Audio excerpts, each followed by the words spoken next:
Parang kinakalagkad siya, no?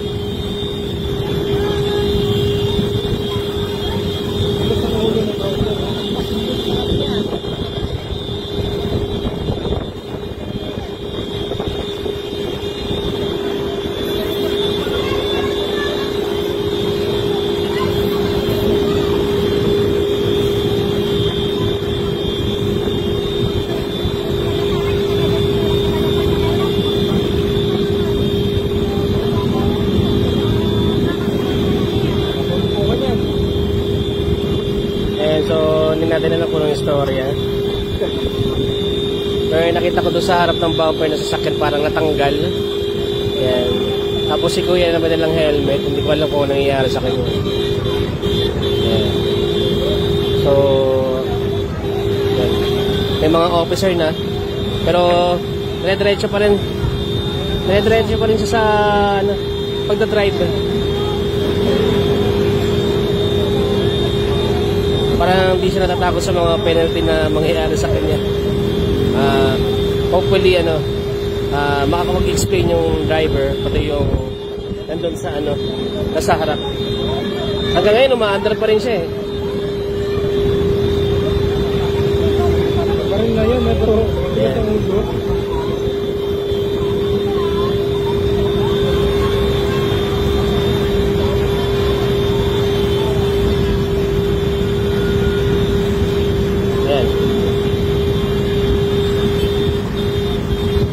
Umaandar pa rin siya.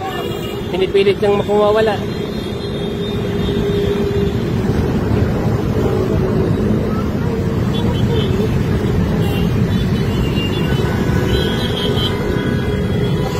Yan.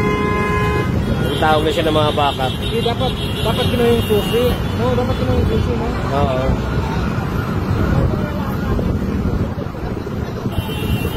Yan.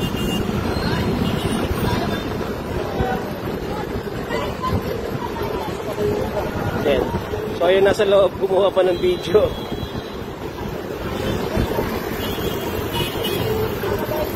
Pero hindi niya alam na tatlo na yung officer na kumakausap sa kanya. Ayaw pa rin pahintayin yan. Sinarado pa rin niya. At ayan, nag-aano pa rin.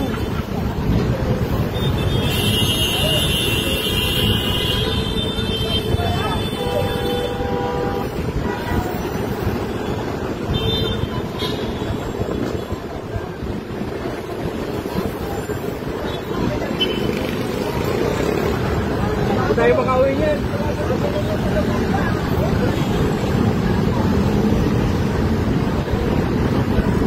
Ay, tumawag na ng ibang mga officer. Ayan. At sige pa rin yung antar ng sasakyan na to.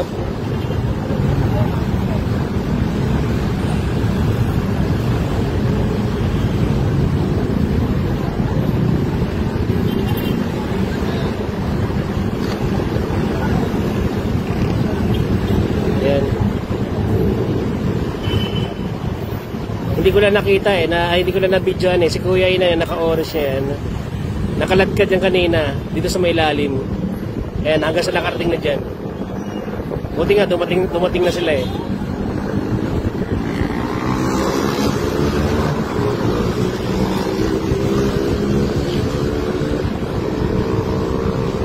Ayan.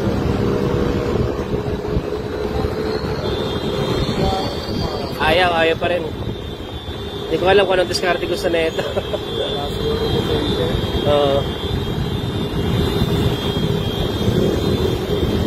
Hindi ko alam kung nire-nervous pa o walang lisensya o ano eh. Gusto lang kumawala.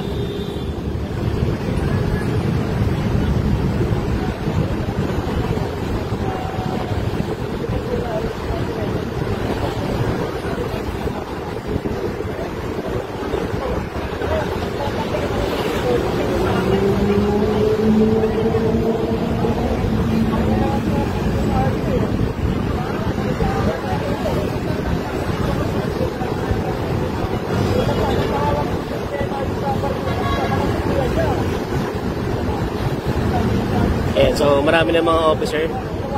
Ayan, dumarating.